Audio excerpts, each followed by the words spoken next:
Good evening again, everyone. It was amazing to see how much science that the glorious Quran contained after your talk. But in most of the examples from the Quran which you gave, it is very difficult to comprehend what the Quran tells before actually the science discovers or invents that particular phenomenon. For example, you said, in the honey, there is healing of humanity in the Quran. And you mentioned it as it's about if a person is maybe say poisoned with a plant, the honey of the plant should be taken. So, what is the use, say, of a almighty holy scripture talking about things which you are only able to comprehend after the real invention is made by science? So, can you tell me now something from the Quran which will be invented by science later or yet to be invented? Brother, that's a very good question. That I've mentioned many things about science indirectly, saying all this was already discovered earlier. And if Quran says something and after science has discovered, so what's the use? Can you tell me something which science hasn't discovered? Brother, that's the reason the Arabs were advanced in the field of astronomy. Why? Because they read the Quran. The Quran has a lot of information on astronomy. So when they read the Quran, they try and do more investigation. They do more research. And that's how they come to know. Quran is a telegraphic message. See, the book of science, only on one subject. In medicine, one subject only requires volumes.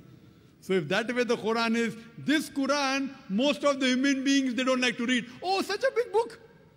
So if God Almighty wrote in detail, then even a big building, you will require thousands of buildings to contain the message of the Quran. Quran is telegraphic message.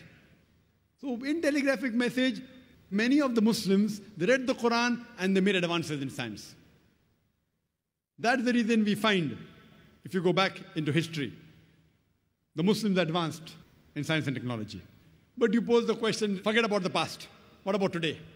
All what I've mentioned has been discovered earlier, but many of them were discovered by Muslims, some by non-Muslims, some by Europeans. What about things which science hasn't discovered? Fine. First, I'll tell you those things which science hasn't established, but yet there are high chances, which Quran has testified, and I believe in it. For example, Quran says in Surah Shura, chapter number 42, verse number 29, that it's Allah subhanahu wa ta'ala who has created the creatures in the heavens and the earth and has placed creatures in them. So Quran says there is life besides this earth. Today science hasn't proved there is life besides this earth. Scientists say there are high possibilities that life will be there besides this earth. So they are sending rockets, spaceships, moon, Mars. Quran says there's life besides this earth. I believe in it. Science may discover it tomorrow, after 5 years, after 10 years, after 100 years. Quran says, I believe in it. Today, there are many hypotheses how the world will end. It says that the sun will become big and the world will end. The mountains will fall down. The mountains will become smooth. The ocean will swell up. The world will enter into a black hole. Many hypotheses. Many of these hypotheses, not all, they match with the Quran. Quran says in Surah Qiyamah, chapter number 75, verse number 8 and 9, that the sun and the moon, they will join together. The sun will be buried in darkness. If you read Surah Takwir, chapter number 81, verse 1, 2 and 3, it says that the stars will fall down and lose their luster. The mountains will fall down to utter ruin. The ocean will swell up. It's mentioned in Surah Infitar, chapter number 82, verse 1 and 2 and 3. Again, the ocean will swell up. The stars will fall down. Similar to many of the hypotheses. But Quran says, I believe in it. Quran further says, in Surah Anbiya, chapter number 21, verse number 104, we have created this creation, we will destroy it and create a new creation. Science hasn't discovered that yet. Quran speaks about life after death. Science hasn't proved that yet.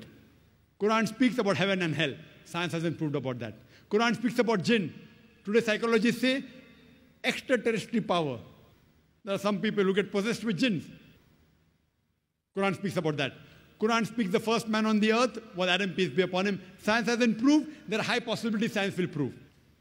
Now you may ask me that, Brother Zakir, you gave such a good talk on science and technology with 100% solid proof. You believe in life after death? You believe in jinn? You believe in heaven and hell? You a doctor? Isn't this unscientific? I said, no, brother. I believe that it is scientific. Suppose whatever the Quran has mentioned, 80% has proved to be 100% correct. I spoke about astronomy, about geology, motorcycle, oceanography, botany, biology, zoology. So just hypothetically, 80% what the Quran has mentioned, suppose, has been proved to be 100% correct. The remaining 20% is ambiguous. Neither right, neither wrong. Not even 0.1% of that 20% which is ambiguous has been proved to be wrong. There is not a single verse of the Quran which can be proved false by established science. Hypothesis. So my logic says, when 80% is 100% correct, and the remaining 20% is ambiguous, but not even 0.1% of that 20% is proved wrong. So my logic says that even that 20% inshallah will be correct. If not today, tomorrow, after 50 years, after 100 years, after 1,000 years, Allahu Alam, God knows, they will prove there is life after death. They will prove there is jinn. They will prove there is hell. They will prove there is heaven, and so on and so forth. I can give another lecture on things which science hasn't proved, but inshallah will prove. Hope that answers the question.